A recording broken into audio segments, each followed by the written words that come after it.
Hi, my name is James Klim. I'm here in Wallace, Idaho. This is close to where I live part of my life when I'm not in my Santa Rosa practice, and I'm at this intersection that they claim to be center of the world. So kind of interesting, but I'm thinking about the case today. It's a prepless veneer case, which is the center of the world in my clinical theater.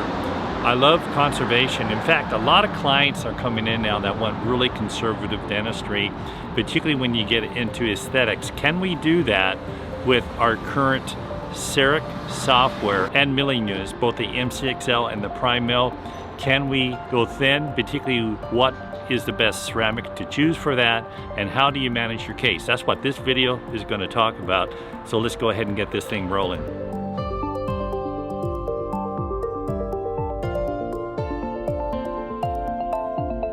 When doing a conservative, prepless type of case like this, when I say type, because sometimes we do a little red diamond finishing on the margins like the interproximal elbows and things like that, and the interproximal zone since we don't break the contact, but it's really important to kind of look at the big picture. Number one, what makes a case eligible for a conservative veneer or a prepless veneer? Number one, they need some pretty good papillae, so they don't have that deep elbow space from recession. And the other thing they need to have is, well, actually there's more than another thing here. What are we going to do with the incisal edge? Do we just lay that ceramic on the incisal edge? Is there lingual incisal wear? Because if there is, you have to think about how are we going to cover that. Now in this case there was. This patient is in her later 60s. She does have some lingual incisal wear. So a question I had to ask myself is, do I prep the incisal edge? Well, there's still really good enamel on that lingual incisal edge, minimal dentin.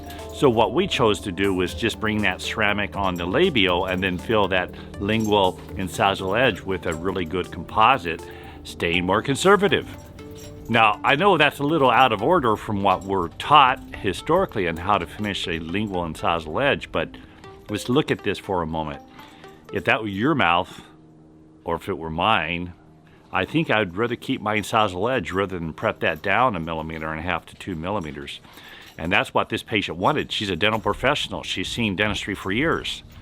So we had to address that. The other thing we want to consider there's like a trifecta consideration here, is how much of a color shift do we need to take? Now, her natural teeth, which have been bleached, are fairly bright, even though the two centrals are just a little darker. So I had to think about that in my brain and say, okay, can we do a conservative veneer and still get the right color match? Just a quick request, hit that like button. That helps with the algorithms here on YouTube, and subscribe and hit that bell. That way you know when the next video is coming. Fortunately with her case, even though she did Invisalign, she has a little bit of a class 2 division 2. Those two centrals are retroclined just a little bit. So it worked out perfect by just bringing that labial surface out. Now, it's real important to do a wax up. The reason why we want to do a wax up, whether it can be virtual, in the mouth, and here we're trying it on the teeth to make sure that the shape and form and the length of the incisal edge is going to work, because it's really important when you're going thin that that labial surface has even thickness, right? We're going to 300 microns here, so we want that labial surface to be pre-planned. If it's not going to look right because you're going to get shine through of that underlining tooth structure. So fortunately in this case it worked. We could stay thin. We weren't doing a huge color shift. Her other teeth were fairly bright. The other thing I had to look at on this case is that she had some little abfractions cervically, but we're still in enamel, so we're going to take our margin and end those on that cervical abfraction.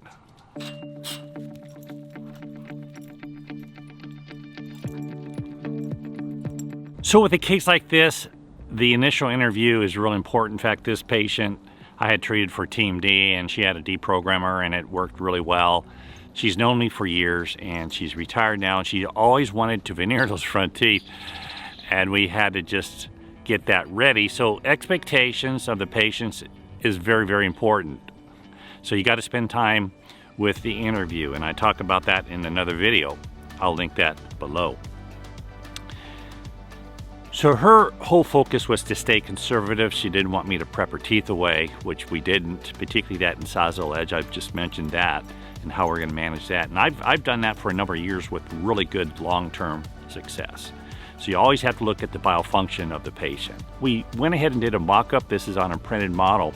And rather than a digital wax-up, I used composite. And the reason I used composite is I wanted to get a feel for thickness and control that thickness of the digital wax-up. If you're referring that out, they don't know that. And how you control your mock-up is how you control your aesthetic case. So I use composite, some of my older composites, and then I'll go ahead and texture that and polish it. Basically, I'm finishing that case first. We're doing that first prototype on a printed model with composite, and polish that just as you would a composite in the mouth, and it works really well that way. And then we use a Siltec jig and transfer that to the mouth, which was really important before we determined how we were going to prep if we needed to. I call this prepless, but it had a few finishing lines in approximately and in the elbow area, and that was about it. Everything was in enamel, so we didn't have to anesthetize. I will use EMLA on the soft tissue, leave that on there for 45 minutes, and that will provide some anesthetic. In a case like this, I don't usually pack cord. Very rarely do I pack cord unless there's a fraction way down subgingival I have to reach. The reason why is that you have to look at your CBCT and see what type of attachment they have, because sometimes the cord can precipitate some remodeling of the soft tissue, which we call recession, which we don't want to do. I usually find that retraction capsule by 3M is my favored way to retract. I inject that in the sulcus. It will actually blanch the soft tissue. This is another case, but it documents how well it does blanch that tissue. They do need to have some anesthetic, because otherwise it's going to put pressure and burn a little bit on them. I'll leave that for 4 to 5 minutes. The recommendation is 2.5, but 4 to 5 provides a little bit of retraction. As you can see here, when we're drawing the margin on our virtual scan, it was pretty easy to find those margins, and that's just done with retraction capsules. So those margins, I had to reach for some areas of subtle abfraction when we were still in the enamel. But if we weren't, I would have dropped the margin to the bottom of the sulcus there, which is usually about 3/4 of a millimeter. And I find that works real well. If you look at someone like this and look at their age, right? They're in their later 60s. More than likely, they're not going to get a lot more recession in their life. So you always think about that. And then you can look at a CBCT and look at the labial bone, and that will also give you a clue to the stability of that soft tissue line, which we have to consider when we're doing veneers. I've actually upgraded veneers 10, 15 years later just because of soft tissue remodeling, because that's their profile within their perio apparatus. So we have to consider that, and a lot of times that's functional, and the angle of the teeth and how the angle of the teeth come out of the bone. The software workflow here isn't difficult. Draw the margins.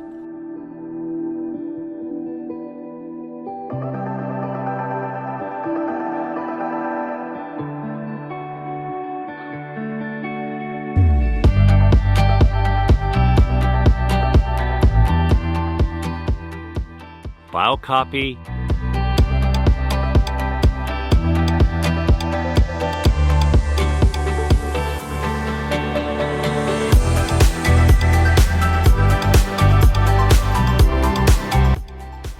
And when you finish, be careful that you don't remove that labial morphology, that texture.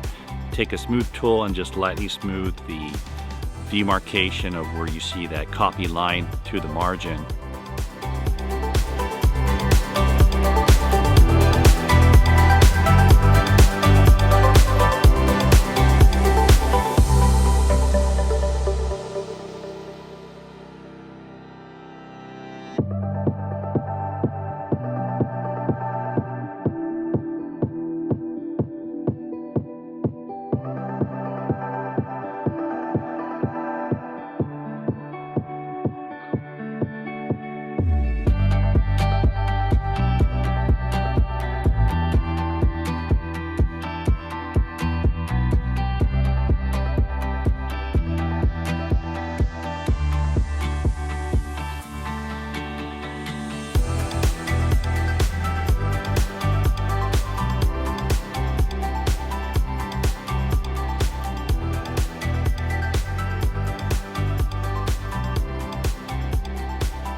And on the incisal edge, we extended beyond the incisal edge, knowing the fact that we're going to fill that lingual area in with composite. And check to make sure your thickness is harmonious here. It's real important to do that. But the virtual design in the software is probably the easiest part of the appointment. In approximately, when you're not breaking contact, a lot of times where that margin is, you'll see some red. That's really easy just to polish away, and these will just drop right in. That's why I prefer to have a prep model to finish them. And with the Asiga, the accuracy on that is bar none as good as a stone model or slightly better. So I really trust that during the finishing process. For this case, we did not provide transitionals, or what I call provisionals, but to the patient I used the word transitional mainly because it was minimally touched. She was fine. I knew she wouldn't be sensitive. And more importantly, you know those soft tissues are going to be premium when you get ready to place the restoration. So when we're choosing shade, which is real important to consider here, do it before you prep and dry the teeth, right? Because if you dry the teeth, it's going to make them dehydrated and they will be a little brighter. And some studies have shown that more brilliance from dehydration, even 10 seconds, can reside and stay there for 48 hours, even though there's a gradual transition back to the normal color. So the other principle with the shade that I've used is choose the brilliance for the incisal 1/2, particularly that incisal edge. You got to get the right translucency and brilliance. In this case, she had translucency, but she was fairly bright. So we did bracketing. We milled out 2 sets of veneers and finished them, which is what you do when you're treating 1 or 2 teeth anteriorly. That's part of the journey, but with CAD/CAM and controlling that virtual design, it's really easy to do.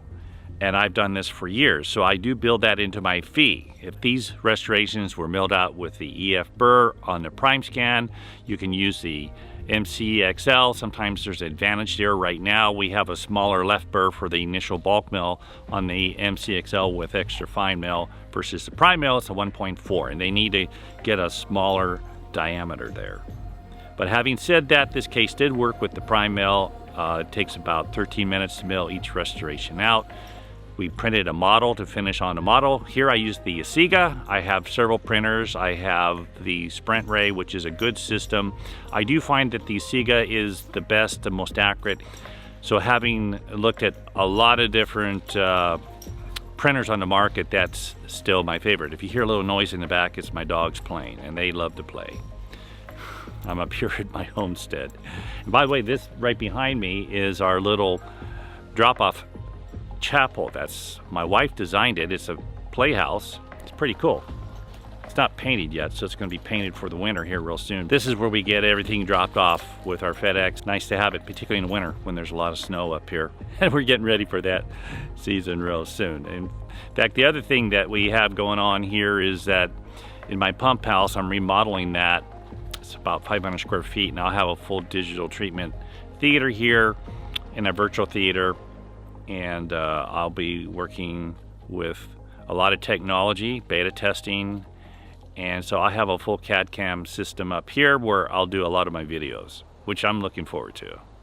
For this case, I choose BL2HT and BL3HT. The other thing we did is we used a spacer of 80, and when you're going thin like this, you're going to rely, at least I do, on the Trine cement and the cement to control the value and the warmth of how the restoration blends in. When I do a case like this, I usually don't do it in one appointment because I need to do multiple mills. And the other thing that really came in handy in this case is the Mio 850. We were able to create that incisal edge effect on the pre-crystallized surface. We do the texturing we need, then we place the glaze on, the 850 glaze, which is, by the way, one of the best glaze I've ever used because it allows you to do your texturing and maintain that nice surface luster. And then we put on the incisal edge using smoke, storm, and lumen. And if you want a little more brilliance, you can mix lumen with snow, but you got to be careful with snow because that's white and that can really throw things off quickly. So all we want is a subtle effect for the incisal edge to create that incisal mamelon effect, and it's really easy to do. I'll have that in some other videos here. So we milled the 2 sets, finished them, and once you get your workflow down, even doing a bracket like this doesn't take a lot of time because I don't do it in one appointment. And when she comes back, we'll go ahead and try them in with try and paste. I do want to make a point on how to finish these margins when they're really thin. So we mill them out at 50 microns, right? So we use a 50 micron margin thickness, and they won't chip at all with the extra fine mill. So once they're machined out, you don't thin them until you crystallize.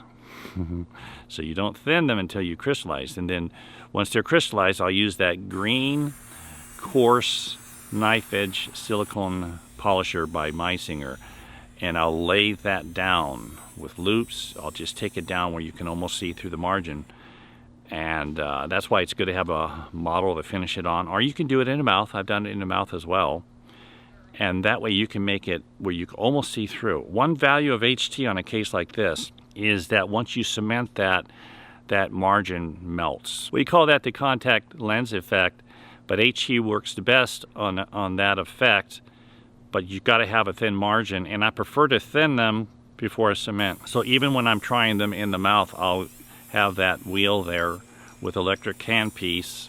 You want electric can piece for this, you have more control, and I'll use at 10,000 K and polish away from the margin, and you just thin that so you can't feel it. I prefer to finish everything before I cement. So when I cement, I don't have to touch anything. All I do is clean up the cement, polish the margins. On our day of delivery, it was something I looked forward to. I knew we had already nailed it. We just had to choose which ceramic to use, and when in doubt, always go with the brighter ceramic.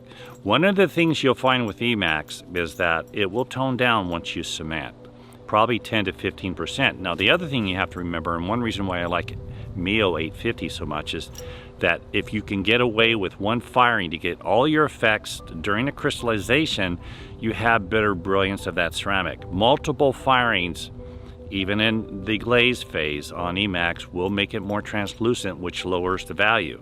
So you always have to take that into account. When doing thin veneers like this, I really want to do, if at all, one firing or two. And you can see these pictures are right after cementation, and they're just maybe just a little more opaque than what we want, but they're going to be perfect once she comes back in for a check, which we will do. I don't have that yet at the time of this filming, but we did use BL2 with the light Verilink aesthetic. I like Verilink aesthetic. You have 5 basic shades. You have your warm, your neutral, and then your brilliant ones. In her case, harmoniously tune in the shade with one shade brighter than you really want. You just have to learn that through experience, and in most cases that light works perfect. Now on a thin case like this, you got to be careful with the light plus, because that would be way too bright. If it's brighter than the ceramic, then you can get some headlights shining through that ceramic. So light usually works well, and we cemented with EMLA again. So before cementation, we're going to use retraction capsule. When you're using retraction capsule, and on a case like this where we have enamel everywhere, we definitely want to use full etch. Full etch is very important if you're using any type of retraction astringent material. So always remember that, because it leaves this microscopic smear layer which will interfere with your happiness. So in a case like this, we're going to go through our bonding technique. I do have some other videos on the site that will go through that with you, but it's full etch. We used a ice light, the small pedo ice light, so it will control the moisture, or you could use a rubber dam. And then we used the retraction capsule to control any fluid from that sulcus. There's a good article by Dr. Fisher a few years ago that when we use astringent like aluminum chloride, it will stop any fluid flow from the sulcus for about 15 minutes. I'll need to go back and look at that article, make sure I'm recalling that correctly, but I've used that approach for years and I don't get stain on the margins, which is really important. So in her case, no anesthetic is needed. We can go ahead and cement, clean the margins, polish, fill in the lingual incisal edge with a composite, and we're done. And she was elated. It's a good time we're in right now where we can mill thin. I prefer e.max for these thinner procedures. If you use a feldspathic or a lucite, you may have a little bit of trouble with that thinness on the margins. So if you have any comments or questions, make sure you post them below. I'd love to hear what you have to say. It doesn't have to be a question. You can make a comment, or maybe you have some ideas that I didn't even mention here. I always like that. I love this community. So you take care. Talk to you in another video real soon. Bye.